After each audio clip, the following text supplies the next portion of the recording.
So welcome everyone. Welcome to this talk with Heath Bunting. Welcome to this fantastic talk that we're going to have under the umbrella of Electronic November. I'm Juan Manuel Dominguez. I'm part of Spam Arts.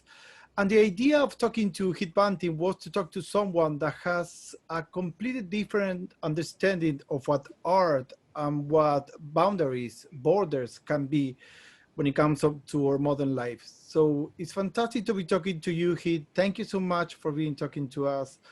And the first question I want to ask you is something that I wasn't able to read anywhere, and it has to do with your drive. I know it sounds a little bit empty, but you started doing art on the street. You started doing graffiti. You are now doing art with AI, and you have been working around I'm going to call it electronic art, but you have been working around so many things. So what's your drive? What would you say defines your take on what I'm calling your art? Maybe you call it in a different way.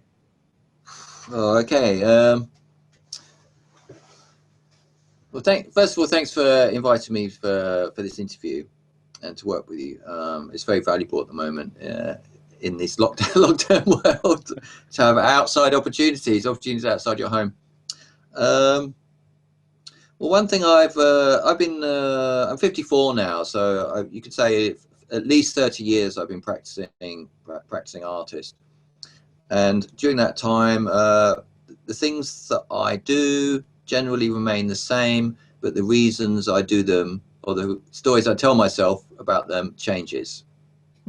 So if you'd asked me when I was 25 why I was roaming the streets at 3 in the morning, putting up posters, I would give you one reason. I'm not doing that now. Actually, my life has changed significantly over the past 5 years because I have two young children. I have twin girls. So all of the scrapes and all of the adventures I've had have not been as significant as having 2 children at the same time. But I would say that my reasons for the things that I do have changed, but I do the same things, similar things. But one thing I can say for sure, without contradicting myself in a few years' time, is that becoming an artist for me was an act of survival. I was a semi-homeless young man under Thatcherism,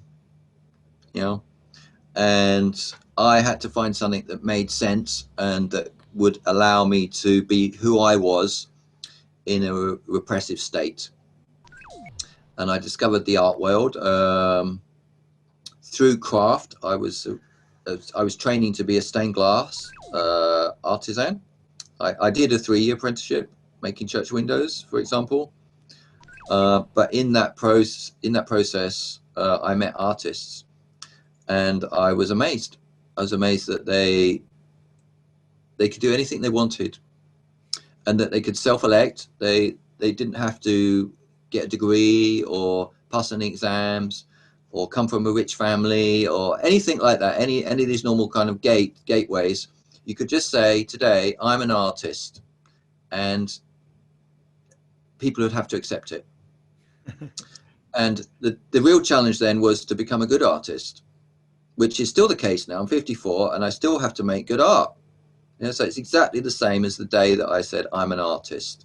And for me, that was a revolution. And I met people that just spent all day making up songs or doing drawings. Or one of the craziest art pieces I've ever seen was somebody that would walk around looking for dog shit on the street, and then he had these cocktail sticks of different country flags, and he'd claim the shit. He'd claim each different shit for each different country. And I thought, I've been brought up all my life to think that you had to study hard so you could get a job. And if you were lucky, it may be maybe an interesting job, but it's quite likely going to be a dull job, and you have to do it all your life. And so just to think that somebody could imagine doing something like that, let alone actually doing that, all day, it was mind-blowing for me. And I thought, I'm going to do stuff like that. Maybe not with shit, but I'm going to do what interests me. and hopefully, if it's interesting enough for me, it'd be interesting to other people, and maybe I could make friends or comrades, and do things together, and maybe even make some money, you know. But the key was to do things that I found interesting. There's something, well, we're not talking about shit, of course, but there was something of, you were something of a pioneer. I mean, you were a lot of people trying to pioneer into electronic arts, into net art, into seeing where you have done fantastic things with Young May. You have created fantastic things when it comes to algorithm identities. Mm. How was that process to you? How was looking at the next thing you have to go for and subvert? How does your mind work when it comes to seeing at the next thing you feel that it has to be tainted to be a little bit more democratic? Sorry. Well, like everybody, you have several interests or several talents or several large questions you have to answer. So, as a child, I was, for instance, when I was, I think, like, let's say 10, I was fixing people's electronics, in the street. If anything was broken, I'd try and fix it. By the time I was 13, I'd built a computer. This wasn't, I'd go on eBay and buy a motherboard. It'd be, I'd talk to the guy over the road who worked at the telephone company and say, have you got anything you can steal me, or any chips that just don't quite work, anything broken, just give it to me. And with all these borrowed or begged or stolen electronic items like chips and transistors, I built a computer. So it's a completely crazy thing to do. It's like I was just only a teenager. So I love computers, and I love the promise of them as well. I grew up under kind of modernism, where computers were crazy, out of control, wonderful things that they may give you an answer that would solve the world hunger, but equally so they could start a nuclear war. Now computers are just things you have in your pockets, and they're good for Netflix or pornography. Really, that's it. It's a complete disappointment, of that promise. So that's one angle. The other was not fitting in. I use the term queer in a very broad sense. I don't mean sexual politics, but being a bit queer where you don't fit into the society that you were brought up in. So the art world has been, especially international art world, has given me my freedom and to be who I am. So back to the kind of main kind of drive. When I was on the street, I wanted to be at the forefront of kind of discussion and innovation. And at that time, there was no internet. I didn't know about computer networks. There were some, obviously. Well, the internet existed then, but it's just an academic network, a corporate academic network. So I was aiming for television. I wanted my own TV station. And so the first step towards that was to start a radio station, because it's much cheaper and technically a lot simpler, and more people got access to your content. So yeah, with other artists, we set up a radio station, and we ran it for, I think, 2 years.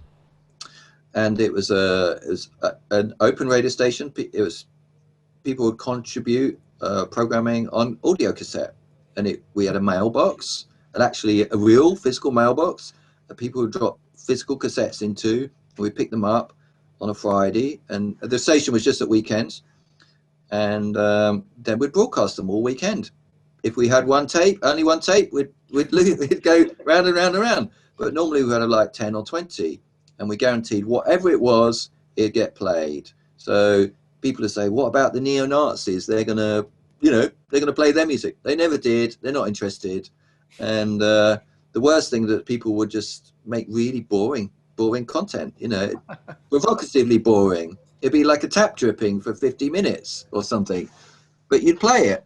Everyone had the chance to have their creations aired. So we did that, and that was interesting. We obviously had contact with other radio stations, also with the authorities. It was their job to bust us, to shut us down. We was kind of on the run. And then it was decided we would build a TV transmitter, and we raised the money by having a party or something like that. But technically, it's a lot more difficult because television broadcasts are directional. You know, radios are omnidirectional, so you can pick them up in any direction. But everyone who has a TV has to point their antenna at your transmitter, and they've already got it pointed at the mainstream media transmitter. So unless you do a clever hack, it's not going to work. And we discovered that we weren't going to be able to run a TV station. So that was a failure. But radio actually became a consistent theme in my practice. I helped other people start community radio stations. I did a project in London, listening to all of the pirate broadcasts there and put them on the internet so they could stream. So radio actually was a very important discovery for me. It's one of the most exciting and fun electronic media activities that I've ever been engaged with. Heath, where would you say you discovered the power of information? Because I think that's something that's constant of your work, that you discover the power of sending some information to the waves, to the air, to the internet that is not available. Is such an, I believe, is such an asset of what you do. So when did you discover the power of being able to create your own information and your own point of view when it comes to information? Well, it must have been on the street. You know, these are the days when even access to a photocopier was very tricky. In Bristol, which is a population of 500,000, there was only one place where you could have public access to a photocopier, and you had to become a member, and it was only open at certain times in the day, and there was a queue, and there was a computer there as well, which we would in those days called desktop publishing, and you would it was more of a typesetter. You'd print out the letters, and then you'd actually cut them up and stick them down on a piece of paper, and then you put that in a photocopier and see if it looked all right. And if it did, then you print them out. You maybe do 20, and then so that my days would be, I'd go to this place with an idea, and then I'd try and make a poster, and then I'd print out 20 or so, or 30, whatever I could afford, and then I'd go and stick them up around town. And imagine if you do this every day, soon your work's everywhere. You know, you're a public nuisance. So for me, that was very exciting. You know, to be self-publishing, but on the street, and to have that kind of discipline, but also effectiveness, because you'd soon get feedback. People would start to talk about things that they'd seen on the street. But then for me, I realized it wasn't immediate enough, because there'd be situations on the street with the police or other things kicking off. This is the late 80s, a lot of conflict on the street. And you didn't want to run off to go to the print project and design something and come back with a poster. So I thought I'd experiment with chalk. So I always had a box of chalk in my pocket, and that meant you could react to any situation or write anything that you wanted to instantly. So I followed that for like 3 years. I became like a chalk-based graffiti artist. And because it's chalk, people don't get particularly upset about it. They don't think it's criminal damage. You can write what you want, wherever you want, any time of day, and you tend not to get into trouble. So if you do that every day, the whole city centre is just covered with your stuff. You know, and chalk's supposedly, you know, people think, oh, it washes off in the rain, but it turns into gypsum, you know, in a damp condition. It may last. I've got work in central London still. It's 15 years old. It's on Embankment Underground Station wall, outside. Wow. You know, it's the Project X tag. You know, it's like a URL.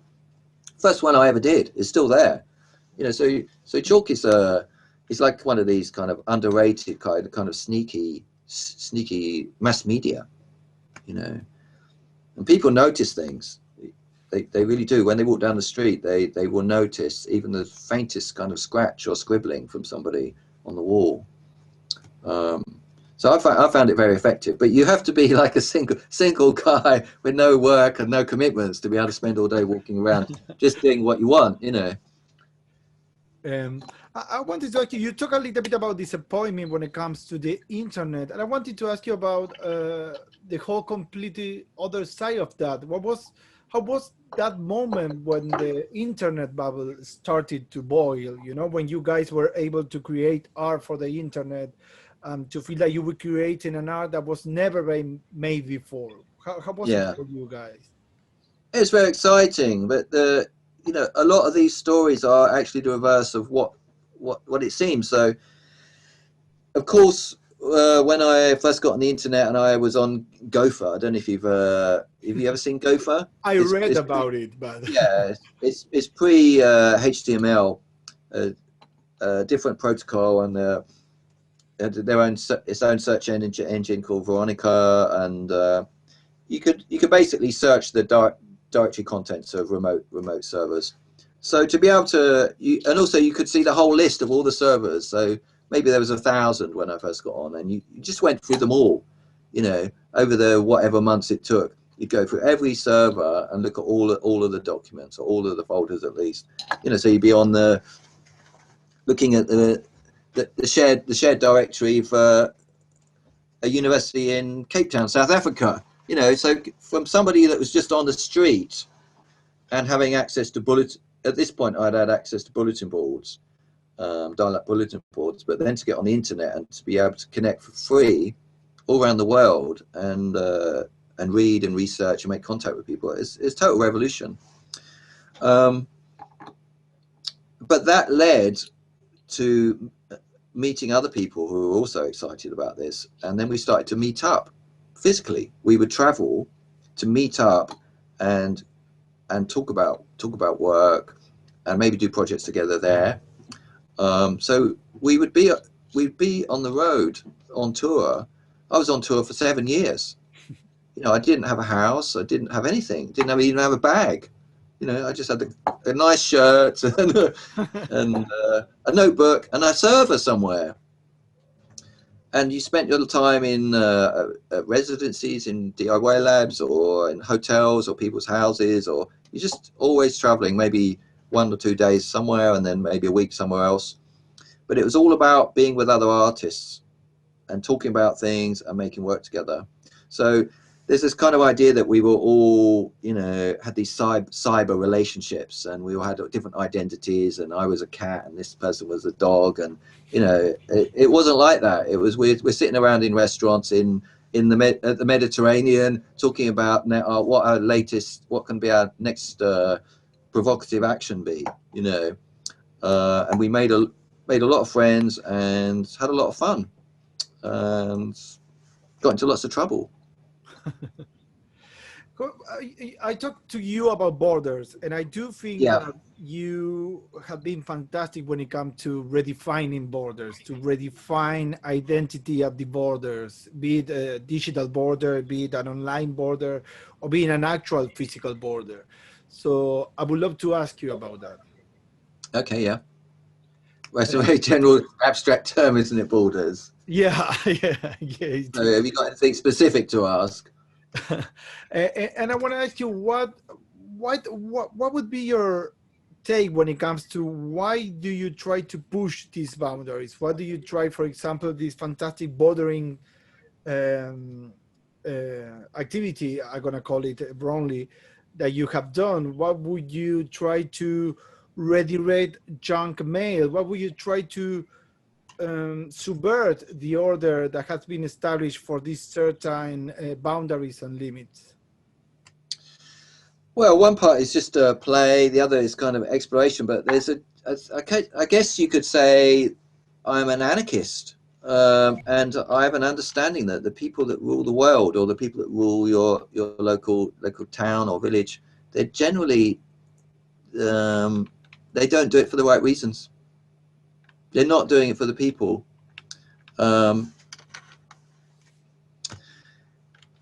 And so any kind of self-organization or any kind of attack on any kind of corruption of the not the myth. Yeah, I could say the myth of governance, of good governance. It's got much worse, you know, since I was a young man, and also the public is aware of that now. That you know, the United States empire is entirely corrupt, and we can see this being played out in the elections now to a comical comical degree. So I guess I would either poke fun or try to disrupt.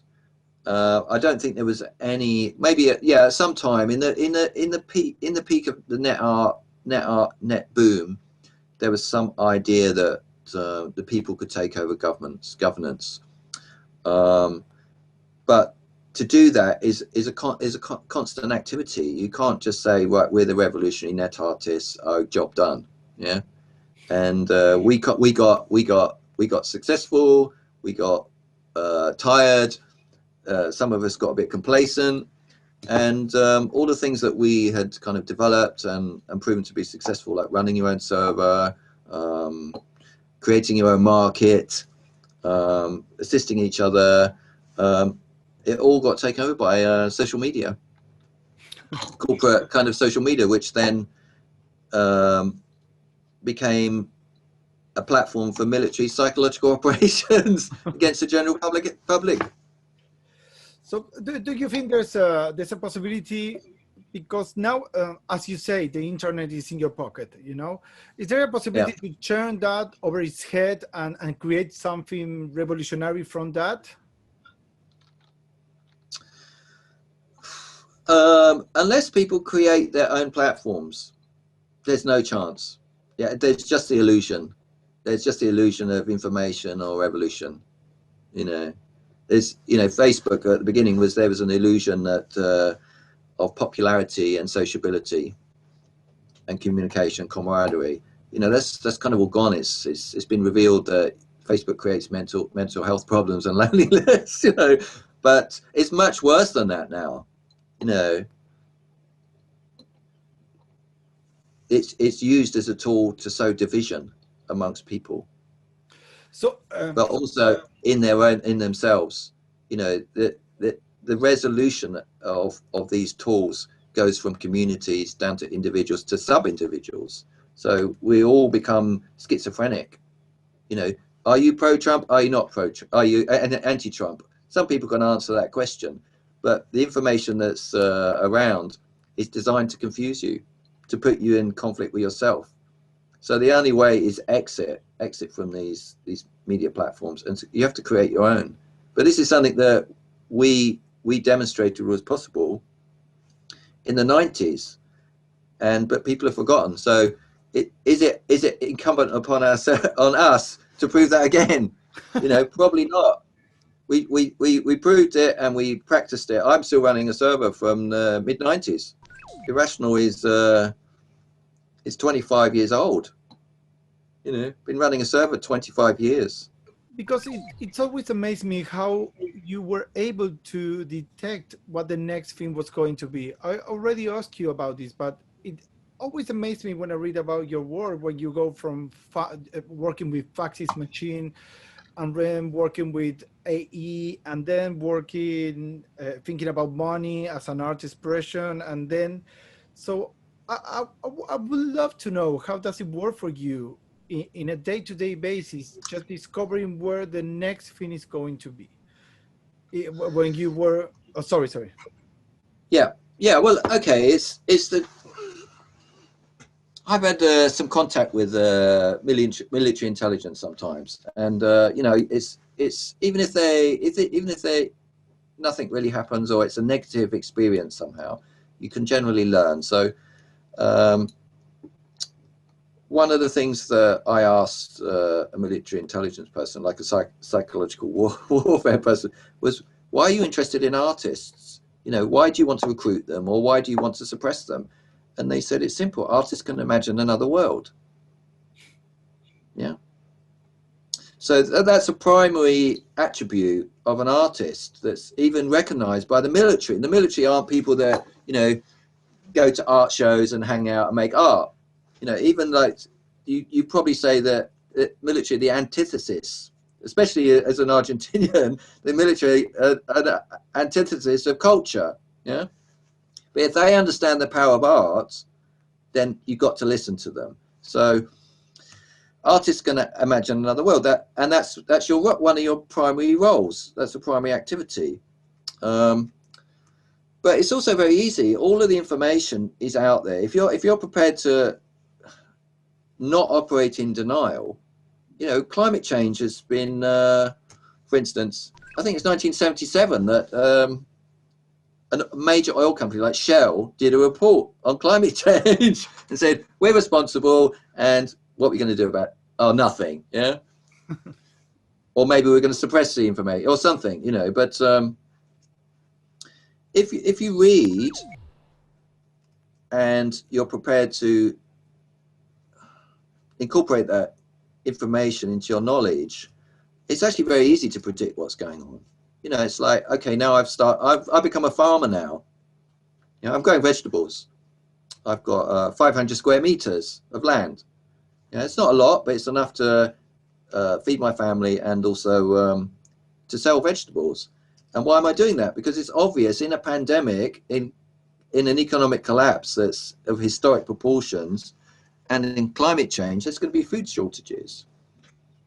So I can imagine that dystopian future very easily, because people tell you all the time. If you read about it, mainstream economists and alternative people, they'll tell you this is the way it's going.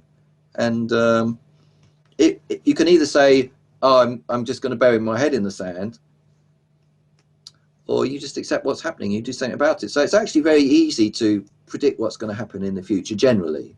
I've been wrong with some things, the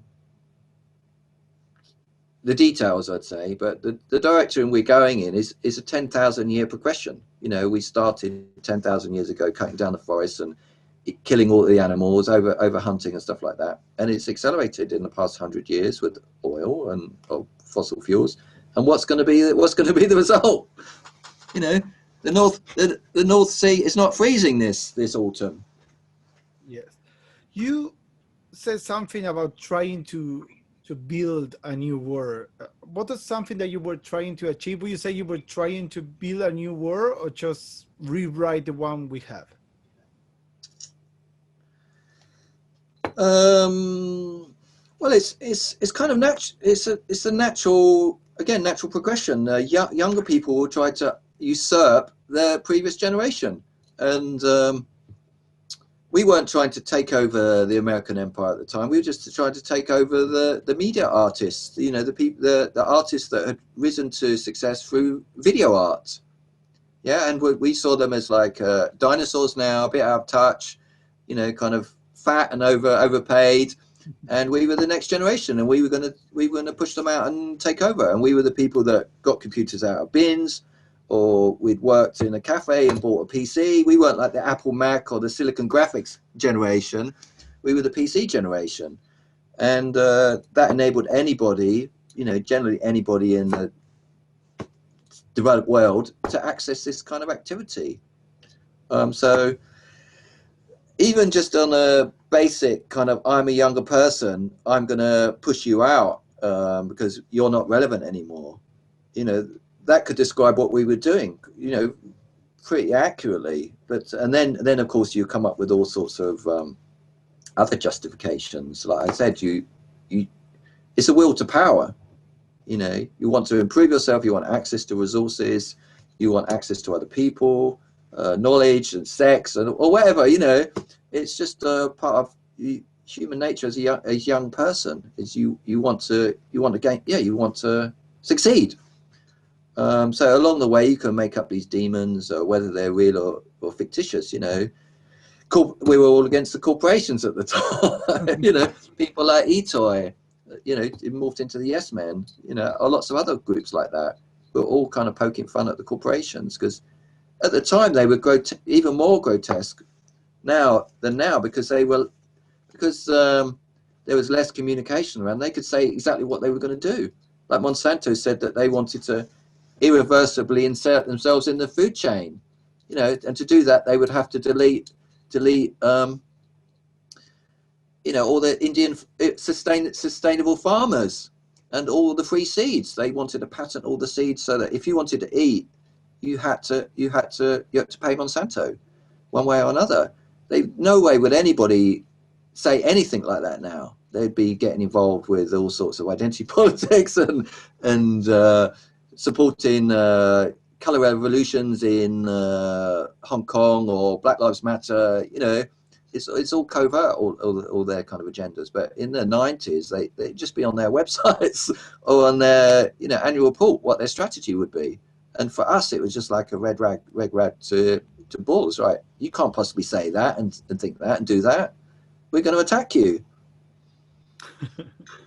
You said in a fantastic talk I saw online that to be an artist, you had to get into trouble. You had to get into trouble. Yeah. I've gotten a lot into trouble. Yeah. So I want to ask. It's like Julian Assange. Julian Assange, I'd say he was the best artist of the 2000s and the noughties. Yeah. All of his strategies, all the way he behaves, his kind of character, his mannerisms is of an artist. And he took it to the max. You know, I got into trouble with the political police in the UK, and I had to back off a little bit. I had to rethink, you know, once you've been in prison, you know, even for 24 hours, once you have to report to the police every week or every two, when you realize you're being followed, all these kinds of things, that all of your jobs, you don't get any more work, you know, you get blacklisted. You think, is it worth it? Yeah. But someone like Julian Assange, he took it to the max, and he's going to die in prison, you know. Yeah. You know, so okay, I say, as I say, I stick to that statement. If you want to be an artist, you know, the reason you get into trouble is because you ask good questions. You know, you don't just verbally ask a question. You do something. You create a situation. You create a project or an object or something that poses a question, a good question. And people who try to suppress knowledge or truth will react very violently towards that, and that's what they're doing with Julian Assange. He's revealed the truth of imperialism, and they're going to kill him. You know, they do anything. They will do anything now to. Well, he's been in prison one way or another for 10 years, I think now, to stop him working, to stop him revealing truth, and yeah, so. That's it. I'd say he's an artist. Maybe that's debatable with other people, but for me and it's exactly what we were doing in the 90s. You know, creating platforms for information sharing and stuff like that, and provocations. But it's how far are you prepared to go as an individual? You know, especially if you have children, you can't go that far. But he's a genius. He's had children in prison. You know that. Yes, he can see 2 children when he was in Ecuadorian embassy. You know, it's like, how can you resist? You know, what's the best way to resist people trying to kill you? Is you have children. You know, it's amazing. His strategy is amazing, and the fact that, you know, he's a living example of the systemic corruption that we live under. Anyway, so you should interview him. Don't interview me. Heath, this is a question I want to ask you this is the last question. And I want to ask you, what do you think, knowing all the things you know, and thinking of the things you think, what would you say is the power that art has to change the world?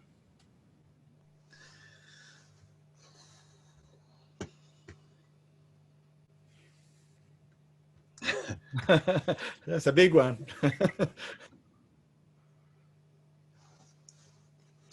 Well, I would say you necessarily have to change the world. You have to keep the world open. Yeah, you have to, like I said, you have to be asking good questions. You know, it's not the role of the artist to come up with answers. That's the role of designers or architects or engineers. It's very easy to fall into that trap that, you know, you're asking me the questions, you know, you're the artist here, and I have to come up with an answer. You know, and I can give you some answers, but not as an artist, but as someone that's practiced as an artist, somebody who's, you know, in their 50s and gone through all of these situations. So art, I think art is actually just part of the world. It's part of the human condition. It's about being open and inquisitive, and if you always have things kind of bubbling up and kind of floating around, we live hopefully in a world that's more dynamic, and people will have chances to solve the problems, but not the artists. Artists aren't going to solve the problems. Artists create problems. You know, they create disquiet in people's minds or in societal knowledge or whatever, but they're not the people to solve the problems. You know, and you look at the best artists, their characters are, you can't cope with a really good artist. You know, you don't want them running your local government. You don't even want those neighbors. You know, a good artist is someone you see on the internet and you can read and you can turn them off. Yeah. You can forget about them. Well, Heath, thank you so much for this time. You have fantastic questions, if you think that's what defines an artist. So it has been wonderful to know all the things you do. It has been wonderful to watch all the things you have created, and all the questions you are making are extremely important and extremely powerful. So I really want to thank you for that. And I really want to thank you for the attention. I really want to thank you for your time. And well, thank you so much. Bye. Yeah, see you again another time.